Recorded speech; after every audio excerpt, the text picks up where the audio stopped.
you did the majority of this stuff to yourself.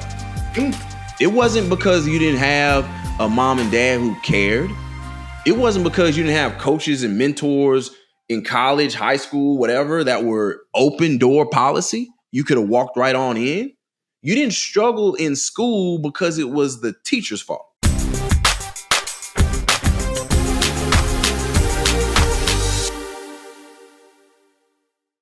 What's going on, guys? Welcome to another edition of Dads on Purpose, the podcast. I'm your host, Josh Ashford, and as always, got the big homie KB, Mr. Kevin Brigance, dancing Kevin Brigance over here. How you doing, man? What up, baby? It's a party. What's going on, man? It's always good to be here on Dads on Purpose podcast. What up? I was thinking about when you start saying it's a party. I don't know why, but my mind just went to house party, and just like when they in the house party, and but when Gina and her homegirl, then when they start getting it, I'm not talking about kid and play. I'm talking about Gina and her homegirl. Anyways, they ain't got nothing to do with nothing. How about he said Gina Martin? Like he couldn't even Tisha Campbell. What Tisha, he couldn't even say. Tisha. Bro. Don't be hating on my relative. Don't be hating on my cousin. You better say her name. Tisha not her cousin because she light skinned. So anyway. Yo, we got TC, Mr. Tyler Campbell. He is back. He has not been hit. What? He was on episode 8. And, I was early. It's been a whole year. So since then, he's had another kid. He's bought another house. He got a book coming out. When y'all hear this, it's gonna be out that day. It's on Friday. So it's coming out. So it's a lot been happening in this last year, right? A lot has been happening and like blessings to it. I think, seeing you all's growth and what y'all have been able to be consistent in is very special. We all know people who start, they stop, they fall off, you never can catch the viewership. So, man, I throw you all flowers first and foremost. Like, thank y'all for being consistent. Thank you. Bro, that was honestly, that was literally the number one goal when we started this, because, and I don't know about for Kev, but I mentioned this, like, my whole life, I've not been consistent. Like, I would stop everything. And when we did this, right. I was like, my number one goal is to do 52 episodes, like one year. Really? And then we're going to see where we at. And so then I was like, okay, let's get to 100. And then, we haven't got to 100. So this would be like episode 65. Yeah. But every week, like even, bruh, sometimes it'll be like Thursday morning. I'll be like, Kev, we ain't got no show. What we gonna do? Who we gonna call? Because it's like, okay, we're last minute, but what we gonna do? Mm-hmm. And so I had a plan for this week, but I was like, TC got this book coming out Friday. I was like, I need to get him on so we could talk about, because yeah. We're gonna get to this. So we're gonna get into the book. Yeah, we can get into the book right now. But I got a topic that I want to go, but I got some questions before then. So y'all just follow me. First things first, the book. Talk about it. Go ahead. The ball came out. Life on the Other Side. And what's that mean? So for me, everything for me is like real life, real talk, right? And us, like brand awareness, you try to be consistent, right? Try to stay in that mode where people can navigate. And like I was writing the book, and I can't talk about my life story without inclusion of football. Okay. Not just because of dad, Hall of Famer. Yeah. Yes. But then me, like I received my education because of football. I met my wife through a football scholarship. California opened my eyes at Pasadena City College. I got there because of football, relationships, friendship. So I can't tell the story without talking about football. And I had been wanting, Josh had been on me for a while to write a book, right? And we learned in our speaking program, shout out to Game Changers, that every speaker should have a book. It just helps make room for you. Just having the author title, it just makes room for you for other engagements. My problem, gentlemen, and this is why we Dad on Purpose right now. I wanted to write the book. I found out that I couldn't write the book because Tyler had not confronted his 12-year-old self. Ooh. And settled a lot of things that even though Tyler's 35 years old, his 12-year-old self, the voice there had not been heard. The fears had not been overcome. The questions had not been answered. And long, hard discussions with important people in Tyler's life had not been had. Ooh. So how can you write a book if you have not addressed all of these things? Because Kev, you guys correct me if I'm wrong, but when you're reading a book, I'm sure the books that you love, you know that person poured out literally everything that they had from life or their experiences into that book. They didn't hold anything back, right? They didn't like have finished sentences. And you're like, man, seems like you could have went a little bit.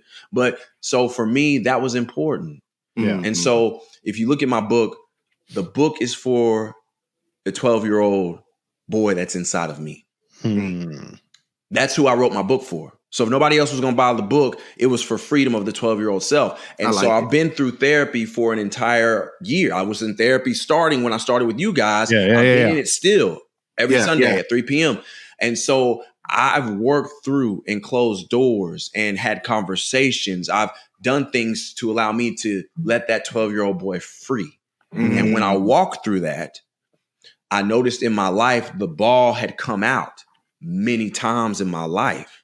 Ooh. Right? Football analogy. The ball had come out many times in my life.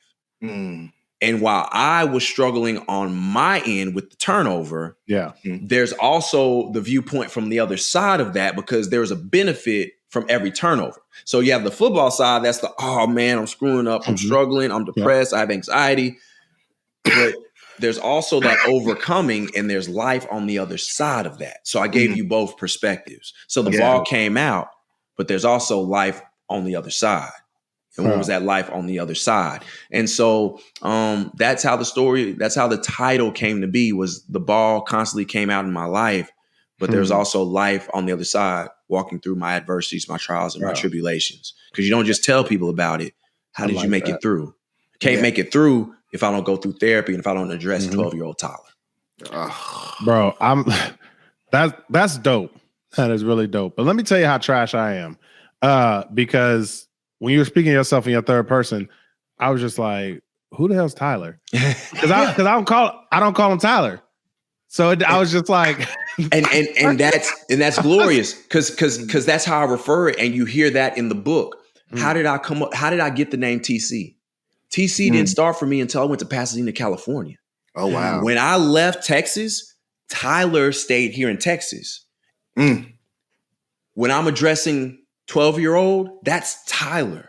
TC was birthed at 18 years old, and that started when I went to Pasadena City College, and it has stuck with me in my entire life. People do not call me Tyler. That's what I was like. My wife don't call me. She know TC. We met in college. She know TC. Yeah. So talking about that. That's good. TC came in that's in the book, because people often talk about that. When you say Tyler Campbell, you mean TC? Yeah. That's good. Hey, how did you? I heard you say, like, branding and having to go back, and it sounds like for me, like when you left, because I talk to people about this all the time. I had to leave Houston. I had to leave Houston. I had to leave Houston to leave Kevin, and technically, y'all call me KB, but it was a KB in Houston that I had to leave in Houston in order to discover who I am and to be a better version of the stuff that I knew on the deep down on the inside. Yes. My question is, like, saying that you had to find that 12-year-old Tyler, like, at some point, did you feel like you lost that 12-year-old when you hit California? Yeah, I think so here's what I know was 12-year-old got covered. 12-year-old never got addressed. He was always there. He was always there. And I was scared of him. I didn't want to relive him, because 12-year-old Tyler struggled with going to school in Eanes ISD school district and never fitting in, like wanting to have some like conversations with people. But I knew because of my skin that I didn't give people the chance. They didn't do that to me. Tyler did that to himself. Tyler suffocated himself because he saw the world and felt like he didn't fit. Tyler wanted to talk to people about comic books and DC and J.R. Tolkien and C.S. Lewis and The Lion, the Witch, and the Wardrobe and all of these books, but that didn't. Who wanted to hear that? So I kept that. Tyler wanted to say that I fell in love with literature. Predicate nominatives, predicate adjectives, compound sentence structure, subject verb agreements, infinitives, appositives. Yeah. Like loving how things were put together. Tyler wanted to say I stayed in Latin for 4 years of my life. Why did I take Latin? Because I loved that all root words of English were derived from Latin words. I loved quomodo agatis per hodie bene. Senatus populusque Romani. Wanny Waddy Wiki. Yes, Julius Caesar. I saw, I conquered. All those things. I love that. But who wanted to hear that? No, you just play football. Oh, that's good. All right. So I wasn't going to get into this. No. So I left. So to answer your question, I never let him breathe. I never let him out. Yeah, I was going. You know what I'm saying? I was going to kind of ease it in, but he just like, hey, we just go. We already there, bro. Because so here's one of the things I want to ask, because I know this plays a big part of it. So when you talk about the book, when you talk about dealing with Tyler, and the ball came out and things like that, I also know that multiple sclerosis plays a huge part of your life, as well. In that, so I was wondering, like what part does that? First things first, I know people don't know, and look. No shade, no tea. What is multiple sclerosis? Yeah, so multiple sclerosis is an autoimmune disease, which means it comes from the central nervous system. The body is attacking itself. Okay, it attacks your motor skills, your physical capabilities, and it moves very progressively in Black males the most. Okay, they cannot figure out why. They don't know why. They need more of our data and research to better understand. Yeah. And it's not to say that it's crossing over into our community. It may be, may not be. I think it's just the fact that researchers are now including us more in those numbers. That's kind of what I think. I think we've had it. But in our community, it was looked at, oh, he's just a little off today. He ain't feeling good. His right leg, it ain't never just been right. Like I kind of feel those things. So that's what it's an autoimmune disease. There is no cure for it. Holes or lesions form in your brain and up and down your spinal canal, and depending on where they are and how many you have determines the debilitation. Right. So everything is inflamed. Everything is inflamed. Some people are upright walking. Some people are paralyzed in wheelchairs. It's never the same day in and day out. You can be walking one day and dawn the next. So I was diagnosed with this disease when I was 21, and I was experiencing the paralysis, all of that. I've been living with it, ever since. I was the first person to ever play Division I college football. Hence, when you see the title, it's a man with multiple sclerosis on his helmet, and he's hitting me to the ground, and the ball itself is coming out. And it's just one of those many instances where the ball came out, and it was bigger than just the game of football, right? MS had literally blindsided me. And I became the first person to ever play Division I college football, with multiple sclerosis. So that's just one of the many instances and examples of getting hit by life and having to figure it out. It just so happened to be done in a football analogy. That was it. Yeah. No, bro. I love that. You broke it down because, I know you do this for a living. You know what I'm saying? We make it plain. Yeah, you have to make it simple. We don't need no big words. But so here's where I want to go with this. And so one, I want to because people might not know that that you are living with multiple sclerosis in that part of the story. So now they know that. Plus they know the 12-year-old Tyler. Now they know TC. So now they really getting to know you. So my question, and it's not really a question, but it's where I want to go with this whole thing. And then I text you this, and I told you this is what I want to talk about. This whole overcoming me, because there's a lot of people out there that are being held back, that aren't reaching whatever potential it is. Whether you want the certain job, the certain title, whether you want the certain relationship with your spouse or something like that, that are really struggling. Because they don't want to deal with themselves. Yeah. And I know a lot of times, especially in our community, kind of how you said, oh, he just a little off. Oh, his leg just be that way. Or he, you know what I'm saying? Oh, he just, like we tend to sweep it under the rug. So what I really want to have this conversation about is, like, how do we overcome ourselves? Yeah, it's scary. Can I be vulnerable with y'all? It's scary, Josh. So here's the deal. Can we be honest?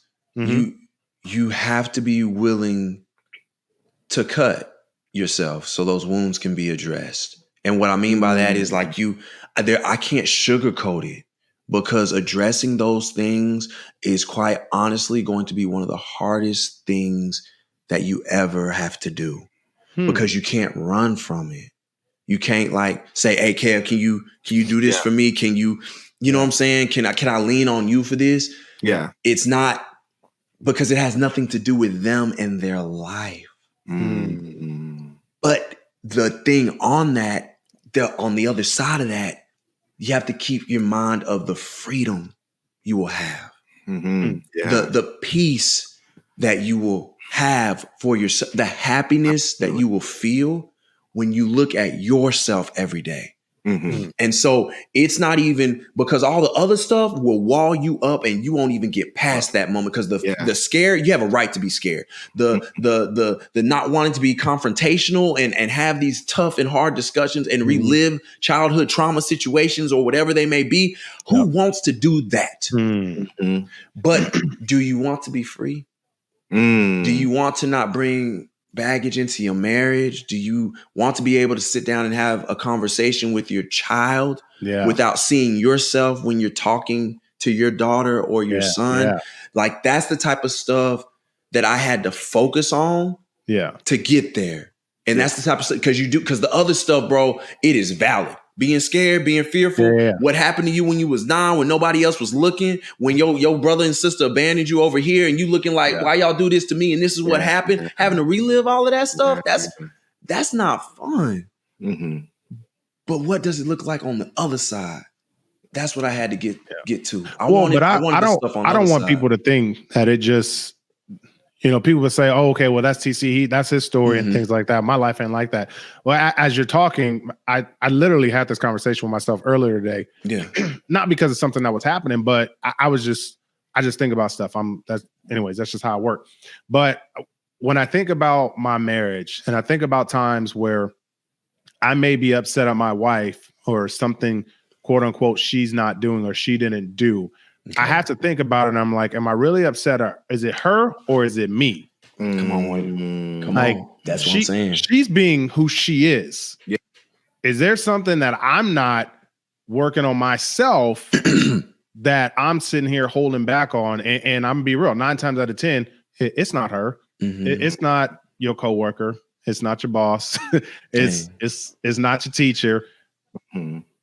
And those things, and they trigger things, right? They trigger memories. They trigger action. Things remind you. That's how cerebral the mind is and how powerful it is. She doesn't even know any of that, right? Yeah. But the way it was said, the tone in which it was conveyed, the example that she used, heck, even the day of the week that it was, like, this thing up here is so powerful that and then you process that and it hits different. And that's what gets vocalized. That's what changes the mood. That's what works the amandala. And it can't handle the emotions that are rolling. By the way, amandala is Latin for almond. That's why they call it the almond-shaped mass in the back. Don't even get not well, because you said the amandala, and I was just going to use but I forgot. I just gave up. Hey, but I was like, because it's in charge of handling your fear mechanisms, your emotions. Those things are processed with the amandala. And by the way, the amandala, I feel, and this is me, the brain and the heart have neurons that are very closely related. So that has been scientifically proven by the documentary of Hearts and Minds. Y'all watch it on YouTube. It's been scientifically proven that the brain and the heart work together. So the amandala can't process without the conjunction of the triggering of the heart. Bro, so y'all know y'all was getting science lessons. So here's the deal. That's why you got to shift it. You have to shift it. And it comes from, that's why the Lord, I don't get on the religion stuff. No, come on with it. But that's why the heart is mentioned more than any other, body part or organ in the body, in the Bible than anything. All right. It's the organ of truth. The man speaks to your heart. That's why you have to focus on letting it be a heart set instead of a mindset, because this works and processes the amygdala through the triggering from the heart. Bruh. So it speaks to here. So you have to get your heart right. That's why I said the stuff hits differently from your wife. It hits you right here in the heart. Yeah. And that gets this to working, and that gets this to moving. Man, I love it because I think about so much how our experiences, we never, and I'm just thinking from my observation, like anytime that I could think of a traumatic situation or experience as a child, I'm gonna start there. Okay. As a child, because we learn how to put it back because nobody wants to talk to us about it, right? And so I'm thinking even just thinking about this, like, you know, we can't really go to ourselves because we never had anybody to talk to about it, right? And so now we're saying, hey, you got to deal with this stuff. And I believe some people don't even know what to deal with because they buried it so deep. You know what I mean? Like, it's funny because Delina will be like, I don't like the tone that you used. And I'm and I'm like, but I didn't mean anything by it. You've been married to me for 12 years. You know I'm not going to say anything disrespectful, hurtful. Like, I'm not going to say. And then in my mind, I'm like, is it me? Or is it something that, like we said, it's something buried and somebody probably talked? Because I know I have those. And I tell her, we don't argue because of my experience of having arguments with family members. And, you know, doesn't make sense. So I'm not going to go there. I'm not going to go and bring up those feelings and bring up those. So we're not going to argue. Right. So I think sometimes it's, you know, it's difficult to really go back to ourselves because we buried it so much. How did you get yourself to a place where you could talk to somebody else to help you come out of the baggage and the uncovering? Because I remember what we said earlier at the podcast, you didn't start writing the book until you get therapy because you had to address the 12-year-old you. And so, and I could just imagine what happened at 12. Nobody really said, hey, let me come around you. Let me, what's going on, 12 years? What you need? What support do you need? How do you feel? Let's work through it. So now you carried that 12-year-old all the way up until this point, and you said, you know what? At some point, I really need to deal with this so that I can be happy with myself. And I want to go there because I didn't become the mentor coach until I really addressed who I was as an individual and some things that I had to settle in my heart and some things that I could be vulnerable. So I'm a good coach because I'm very vulnerable. I'm a good mentor because I'm very vulnerable, but I couldn't be vulnerable if I can't be vulnerable with myself. So what got you to come back to say, you know what, I'm gonna deal with this trauma that somebody should have helped me with when I was a kid? Yeah. And I'm that's so it's interesting because all three of us are in the same place. So I, like you know, Josh, I started getting like, oh, my wife, she say this and it drive me up the wall. But it's like, it happens every doggone time and I still ain't over it. I know when it's coming. Like, I know what she about to say. And when she say it, it's still the same thing. Yeah. But what for? You know what I'm saying? It's not her. She not yelling but what I'm processing is that I'm combating. Okay. And then I looked at my children, and a lot of times I think, man, you know, you see things in your child and you don't like it, but it's really, you see yourself in your children. And either if you don't correct it, you can see them going the wrong way. And you're trying to say, but it's not working. And that kind of hurts. Like it hurts. It hurts. Largely because you know what you lived. And so it was a combination of seeing things in my wife and it's hurting me.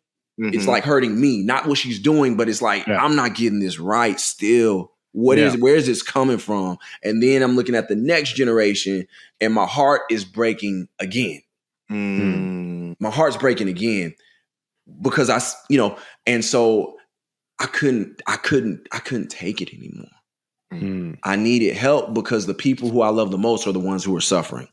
And I'm not like that. That's what it was. The ones I love the most are suffering. And so dads got to get right. Okay. And then also I know my wife has seen one because she's a social worker. So I know she's seen a therapist before. So I think having a partner, my wife, the person I love the most, and I've seen her do it, was okay. And then one thing that happened is for the men. The thing that got me there to be able to get to this book was I opened up to one of my good friends. And I said, I took a chance, right? You never have this conversation as fellas. We don't ever, I said, man, I got to go see somebody. I got to go on some. Oh, I got muted, guys. I got to go on Psychology Today and I got to go find somebody. And he said, you know what, T? I got a therapist. His name is, I see him and my life has been all the better. Black man. It's been all because of it. And I got his therapist. That's my therapist. Wow. So it pushed and it pushed. I got fed up and I got aligned and I got better. That's how I got my book. That's how I got my book. I couldn't continue to be that TC person like that. I couldn't keep going the path because everything around me was suffering. Yeah, that's good, man. I you know what hit me when you said when the people around me that I love are hurting because of me, and I think so. Just being a community partner and community servant leader, it seems like I see so much in our community where we're hurting the ones we love and we don't see it. Like, it's just like, it's a constant, and the people around them love them and trying to help them but and it's at some point we need to get to the point where we say, if we don't help anybody else, if it's not even for myself, what about the people who do love me? What about the people who are caring for me? What about the people who are surrounding me? Am I willing to figure out what my is so that I can help the people, so I can at least be better for the people who love me. Around me. Yeah, that's good. I don't know, man, but how does somebody, because so going back to like, my logic tells me that I can't do something for somebody else. Like, I can't live my life for somebody else. So I have to do it because I want to do it. You know what I mean? Does that make sense? Like, am I off? Perfect sense. You have to, and I'll go even a step further. See, the reason the book was able to get written is because, this is the real reason, is because I was able to step out and take it from a perspective of I. I was able to say that my parents love me dearly, but I never went to them and ever said anything about this is bothering me. I'm struggling in school because of this. I never, I was always humble and stuff. So the Tyler at the TC that everybody saw at San Diego State never knew about MS because I never got comfortable enough to trust somebody with that information. Nobody ever knew how much of a battle it was to never be trusted by people when I got switched to another position and how that tore me down. But I have to walk around with a smile on my face. I, not blaming coaches. I had to get to the place of being honest with Tyler and like, bruh, you did the majority of this stuff to yourself. It wasn't because you didn't have a mom and dad who cared. It wasn't because you didn't have coaches and mentors in college, high school, whatever, that were open door policy. You could have walked right on in. You didn't struggle in school because it was the teacher's fault. Okay?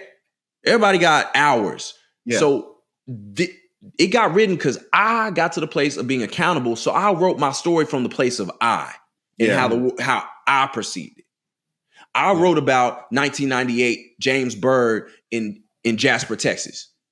And about how that terrified me. I had night terrors, but never told anybody. Tyler, you didn't have to do that. Were you scared to go to school? Yes. Did you have a right to be? Did anybody say anything? No, but that's what my 12-year-old brain was processing at that time. When I was riding my bike in the neighborhood and cars zooming by and I'm jumping off my bike because I'm they drugged my man till his limbs popped off behind a pickup truck in Jasper, Texas. Black man. I just had a flashback. Sorry, because when you said that, because I moved to Texas. So that was in '98. I moved to Texas in 2000. I'm in Dallas. Jasper is south, real south. Yeah, and I remember when I was, I think I was in high school. I went to Jasper for a basketball tournament.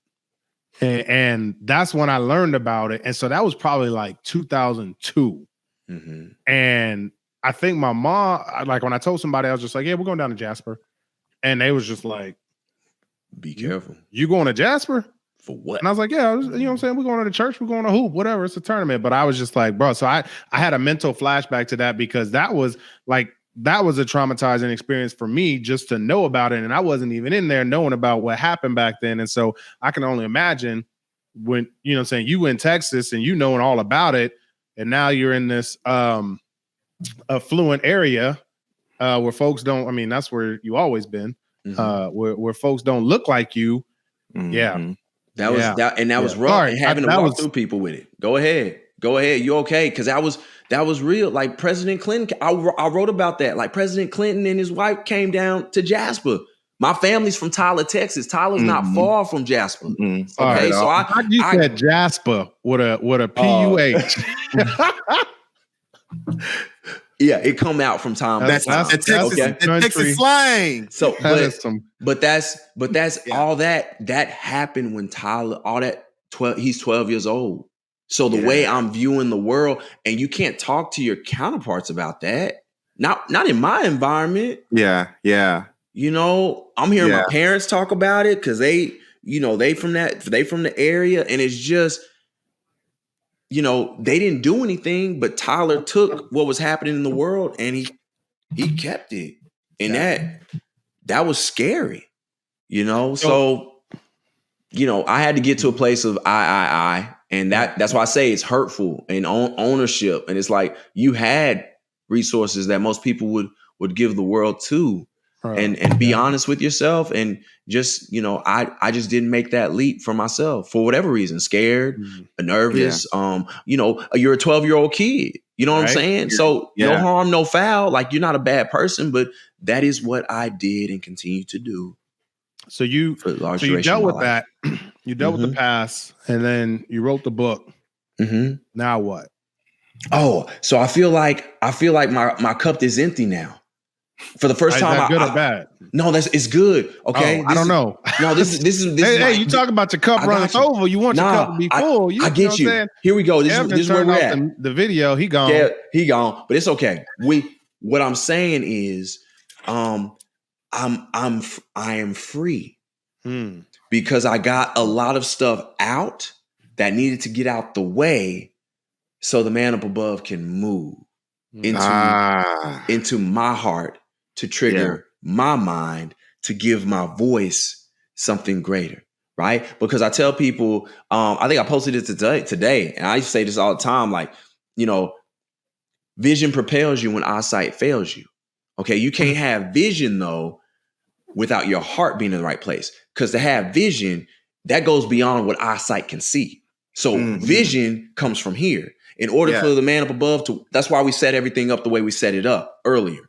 Okay, so now that I've gotten all this other stuff out the way, Jay, that I know about, it's a surprise to everybody else. I'm learning something new about Tyler. You did this, you did that. My wife read the book. When did this happen? Why? Oh, you never talk. Okay, good. Y'all got all of that. I'm done with all of that. You want to know about that stuff? Yo, go read it. Yeah. Go read the literature there. It's there. So I'm past it. So now I'm really 35 years old now for the first time. And when I say that, I'm 35 years old for the first time without 12-year-old Tyler tugging back the reins like you riding a horse. Like, whoa, we can't do that. Yeah. He's free now. So now I can learn in a different way without reservation. That's good. I can read something that would normally say, I don't want to read that because that's going to take me back. I can read that with fluidity and really grasp what somebody is trying to get off and respect them for what it took for them to write. Or I'm just more free to go down avenues. And that's only going to help me as a father and as a husband.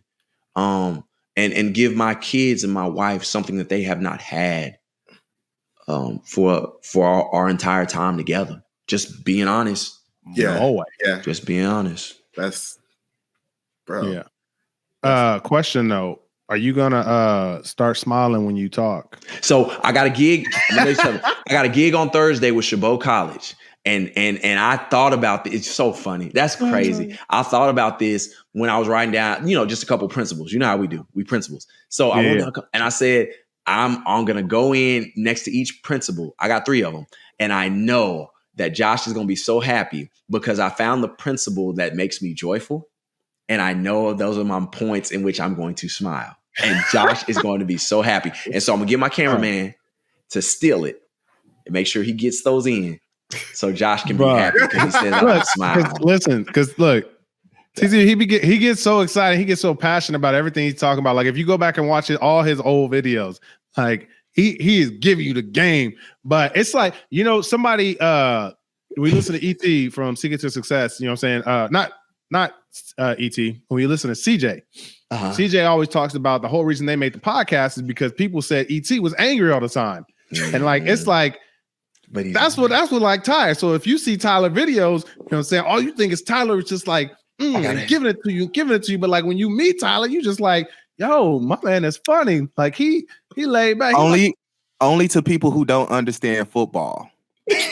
I'm gonna be better though. I'm gonna be better, Jay. Because I know the passion, right? Mm-hmm. And so when you get an athlete that's passionate, it ain't about the stage. It's like locker room talk. But what if you don't know that he was an athlete? Yeah. You know what I'm saying? You watching the multiple sclerosis, so you watching the sales videos.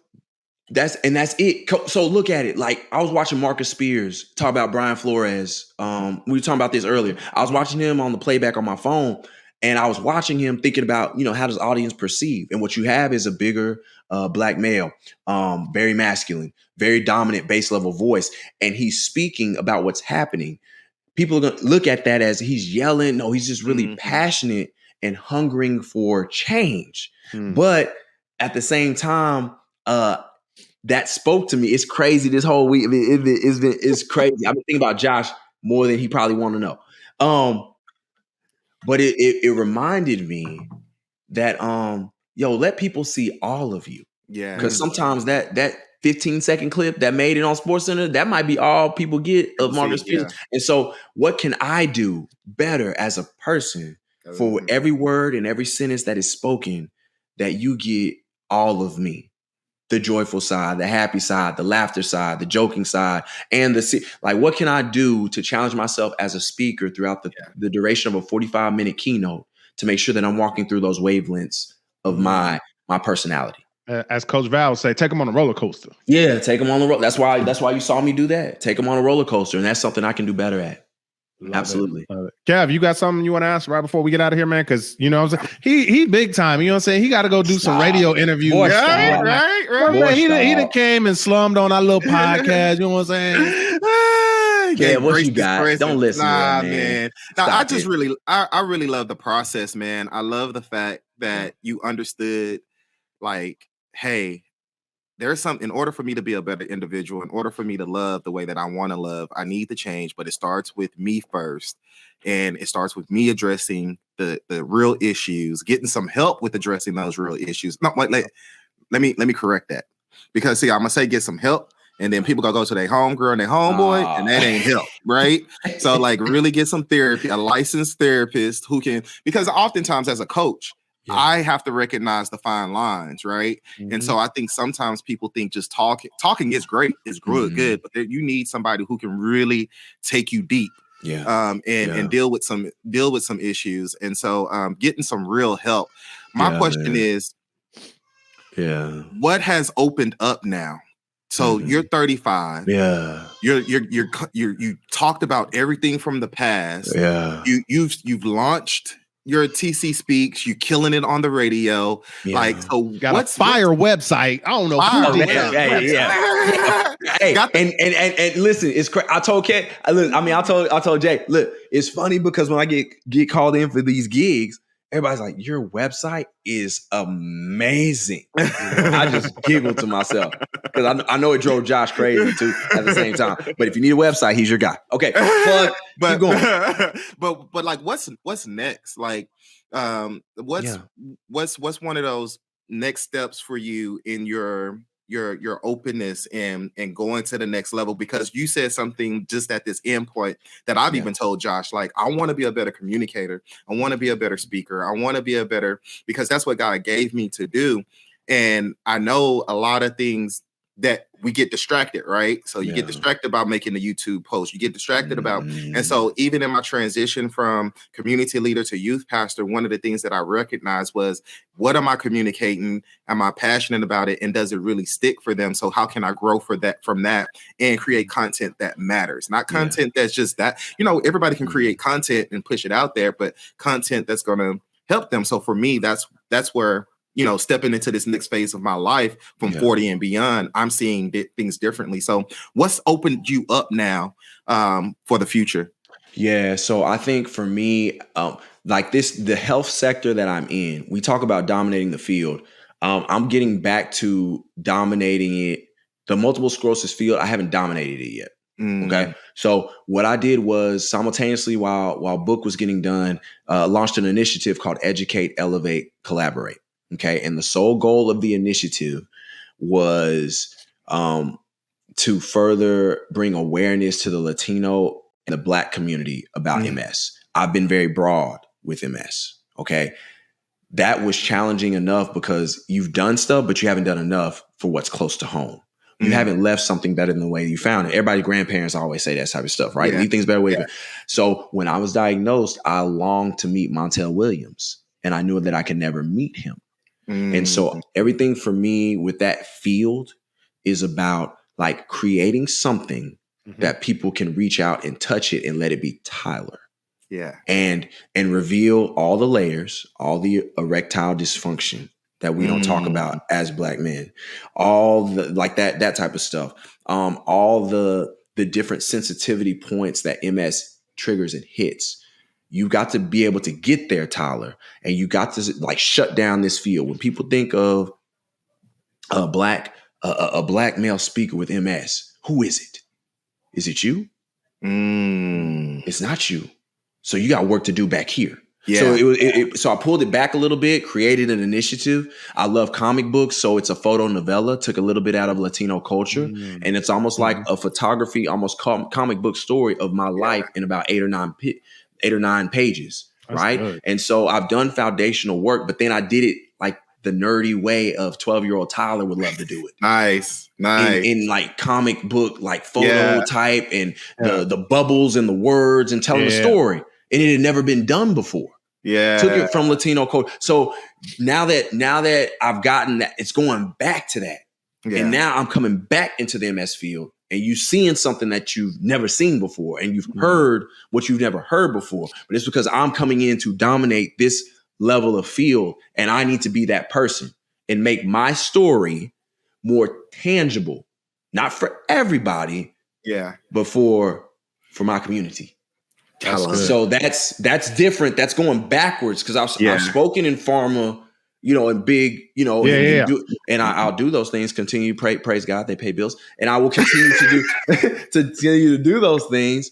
But you've also got to scale back, and your community needs you.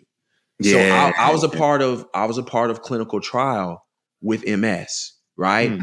And we know the Tuskegee Institute, we know Healer, we know those things, and I have to show people that the healthcare system might not be perfect, but it is better than what it used to be. And having to help our people to trust something in clinical trial, because right now in the MS world, medications are getting made based off of a different demographic, not for us. And the reason being is because we aren't participating. So rates may be good and they may be helping a certain level of population, but you can't figure out why it's so progressive in Black men. Bro, that's a whole nother podcast. So I don't trust none of them. I'm scaling back, right? I'm scaling back, but I am letting people know that in the MS world that I live in, based off of the sample size of how we're not in the trials. So how can we know if it's really working or fit for us? And so I can say that because I did a clinical trial. Mm-hmm. I did one when I was 20. I was 20. I was before I was married, so I was in my 20s, and I went through and I did it because number one, it helped me in my youthful ages to be able to do that, and like, you know, I could get better. I got the medications for cheap, right? Because I was in a clinical trial. I got constantly monitored in case relapses happened because I was in a clinical trial. It was a safe environment for me, but I had no choice because my doctor told me, Tyler, if we don't do this medication, you're in a wheelchair because I don't have any more options. Yeah. But I say I can come from that place of clinical trial because I actually did one versus somebody who actually was up there telling you to do clinical, and they never did one. They never went through the process. They never went through the months of monitoring and all that. They didn't go through the financial process, but I did. And so I'm only speaking from my perspective. That's it. Yeah. You're going to get a lot of pushback, but hopefully there's going to be a lot of people that there already is. There already is. Yes, there already is. Why can't you be Montel Williams? Huh? Sorry, it's been bothering me. Yeah. No, it was just being 20. It was being 21 at the time, and just a college student. Yeah, and Montel doing his stuff on the East Coast, and just knowing like there's nothing tangible. Like there weren't. You know what I'm saying? Mm-hmm. Whereas now I'm trying to do more videos about what I've done. I'm trying to release the. Keep hitting the microphone. I'm sorry, but that's why you do the videos, you do your books, you do your photo novellas, and you try to push as much stuff as you can just out there. Yeah, gotcha. I don't know. We good. Cav, was you about to say something? I love the fact of the whole medical trial and speaking on that because I know for a fact, man. Like I know a lot of African American communities don't trust the doctors, but it speaks volumes when somebody can go in there and do it. Hold on, y'all. I can't hear you. Hold on. I lost you. Bruh. Hey, he made it. He made it though. he like somebody uncle. Like, y'all, you there? Can y'all hear me now? Can y'all hear me? We can hear you. Y'all can hear me, but I can't hear you for some reason. God, dog. Y'all there? Huh? But I'll go ahead and say what I was going to say, man. I really think it's important because every time I go to the doctor, my doctor is my professional and I choose my doctor. I can't hear. I choose my doctor based off of my preferences. And my encouragement out of that is that because what I thought about is there are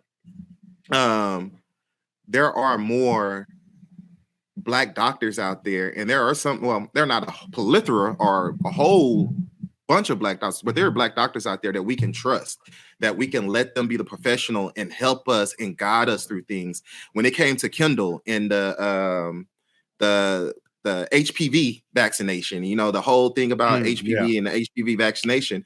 I'm not the professional. If I was the professional, then I would make the decision. But since I am not the professional, I'm going to let somebody that I trust, somebody that I research, someone that I talk to, and allow them to be the professional in order for me to live the lifestyle that we want to live. And I think that is so important for our community to understand.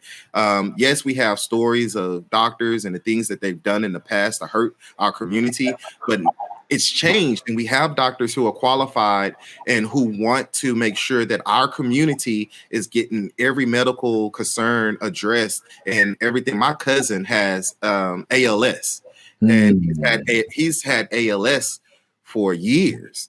And because he played for Baltimore and he has that platform and he has done what he's done, but he's one of the few of those players with ALS that's really pushing to try to make the changes happen. And so I know it's because of his contribution that we're going to have more, we'll have more research and more things for Black men with ALS. And so I think it's just so important that we as Black individuals allow the medicine community to help our community and to get the things that we need specifically for us. Josh was saying, nope. Don't even get me started. No. I was just saying in general, our community doesn't trust doctors. Yeah. Kev, I'm sure you made a fire point, bro, but I couldn't pay attention. I was trying to help Tyler fix it. All good. That's why I kept going. I was going as long as I could until I don't even back. And here's the thing, I don't even know, like, I hope you made a great point, and I hope it was fire. Because when I re-listen to it, I'm be like, yeah, that was a dope. You know what I'm saying? But I have no idea what he's talking about. It was good though, Cam. What we getting out of here with, man? What we getting out of here with? So, I'll say this, and I'll give people the window seat into like just finalizing the book. Okay, put a bow on it and wrap it up and finish it out. And this is how life works. I tell my wife when I'm writing the book, I'm writing the book for this boy who's sitting on the steps of a house. And he has his hands in his head every time I dream about him. And he's cuffing his feet. And I'm trying to figure out, like, I know this boy needs help. And he seems like he's so incredibly gifted and so incredibly talented, but I can't see his face. I told my wife, that's what I need to write the book for. There's a boy out here in the world and he's gifted and he's struggling. He doesn't know how to move from point A to point B. And I gotta write the book for that little boy, that little black boy. The last day when I was going in to finish my last page of my book, I woke up that morning and started cleaning a little bit. And I was listening to Jay-Z, Mary J. Blige, Can't Knock the Hustle, Taking Old School. All right, y'all know the song. I'm taking out this time. All right, yeah, go play that, young people, if y'all know what that is. Classic song. And I'm listening to it, and I said, oh my God. Oh my God. I had a vision of the boy lifting up his head, and he was smiling.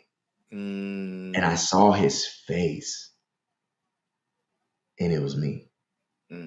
So that's why when you see the back of the book and it talks about the 12-year-old boy, and I mentioned that boy in the beginning, and I conclude with the 12-year-old boy was me.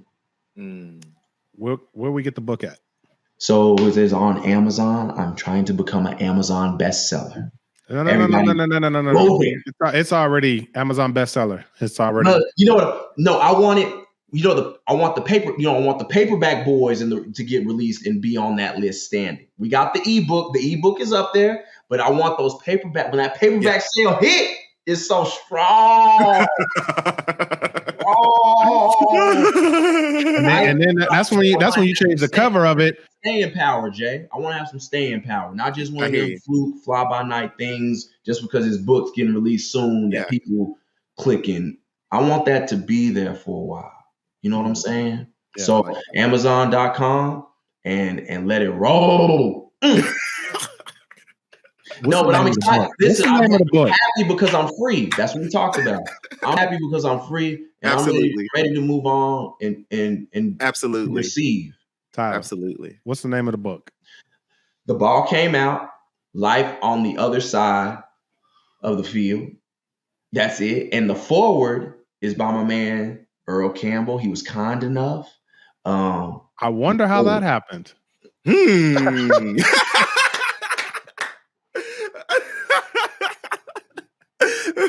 and you know what happened? Listen, my dad doesn't write much, but when I told him that we can record your Zoom and put it in writing, he was like, oh, I can do that.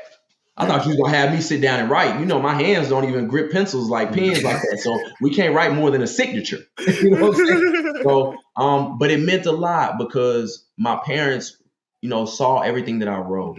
And they, they got a greater understanding. Like, I had no idea, Tyler. And it's like, I don't blame you, Dad. Yeah. I don't blame you, Mom. You know what I'm saying? It's not your fault. So Amazon, baby. Hey, y'all head over to Amazon. We appreciate you guys. We love you guys, man. This is a fire episode. Like, I really wanted to have this conversation about overcoming me. I don't know if that's going to be the title of it. I'm gonna figure it out here in the next 30 minutes. Next guest. You do Overcoming Me. Next guest. Overcoming me. Next guest. Like the podcast, subscribe to the podcast, share the podcast. Yo, we're up to 103 subscribers on YouTube. The next goal is 500. So if you don't, you know what I'm saying, the goal is 500, and then we on the 4,000. I don't know. That's just a big jump, but whatever. I don't know. We're going there. We're taking it. Appreciate you guys. Love you guys. God bless. Take care. We out of here.